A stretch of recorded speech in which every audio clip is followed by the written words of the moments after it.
معزز سامعین اکرام، السلام علیکم ورحمۃ اللہ وبرکاتہ۔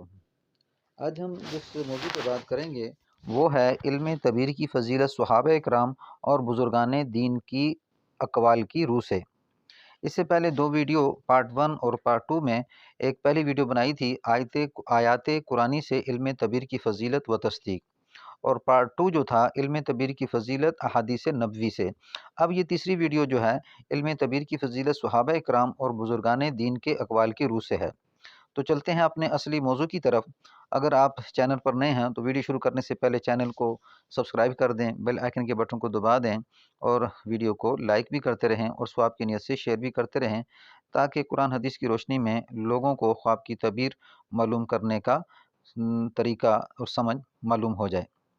حضرت عبداللہ بن عباس رضی اللہ تعالیٰ عنہ کا قول ہے کہ سب سے پہلی نعمت جو اللہ تعالیٰ نے حضرت محمد صلی اللہ علیہ وسلم کو عطا فرمائی وہ یہ تھی کہ آپ صلی اللہ علیہ وسلم نے خواب میں ایک مقرب فرشتے کو دیکھا جو آپ صلی اللہ علیہ وسلم سے اس طرح ہم کلام ہوا۔ فرمایا کہ اے محمد صلی اللہ علیہ وسلم، آپ کو خوشخبری ہو کہ آپ صلی اللہ علیہ وسلم کو اللہ تعالیٰ نے اپنے انبیاء کے گروہ میں ممتاز فرمایا ہے، اور آپ صلی اللہ علیہ وسلم کو خاتم الانبیاء آخری نبی بنایا ہے، اور آپ صلی اللہ علیہ وسلم کے حق میں اللہ تعالیٰ نے یہ ارشاد فرمایا وَلَٰكِن رسول اللہ وخاتم النبیین، یعنی محمد صلی اللہ علیہ وسلم تمہارے مردوں میں سے کسی مرد کے باپ نہیں ہیں بلکہ اللہ تعالیٰ کے رسول اور آخری نبی ہیں۔ جب حضور اقدس صلی اللہ علیہ وسلم بیدار ہوئے تو آپ صلی اللہ علیہ وسلم نے اس کی تعبیر خواب نبوت سے فرمائی۔ حضرت عبداللہ بن عباس رضی اللہ تعالیٰ عنہ کے اس قول سے ثابت ہوا کہ خواب ایک ایسی اعلیٰ و افضل نعمت ہے جس کی بدولت حضور اقدس صلی اللہ علیہ وسلم کو پیغمبری کی بشارت ملی، اور جس کے ذریعے سے آپ صلی اللہ علیہ وسلم کو مقرب فرشتے یعنی جبرائیل علیہ السلام کی زیارت حاصل ہوئی۔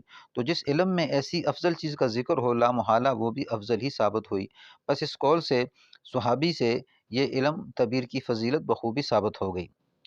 حضرت ہشام بن عروہ رضی اللہ تعالیٰ عنہ اپنے باپ سے روایت کرتے ہیں کہ انہوں نے عروہ رضی اللہ تعالیٰ عنہ نے فرمایا کہ قرآن مجید میں جو یہ آیت مذکور ہے لہم البشری فی الحیات الدنیا، یہ سورہ یونس کی آیت ہے، یعنی ان نیک بندوں کے لیے اس دنیا کی زندگی میں بھی بشارت یعنی خوشخبری ہوتی رہتی ہے۔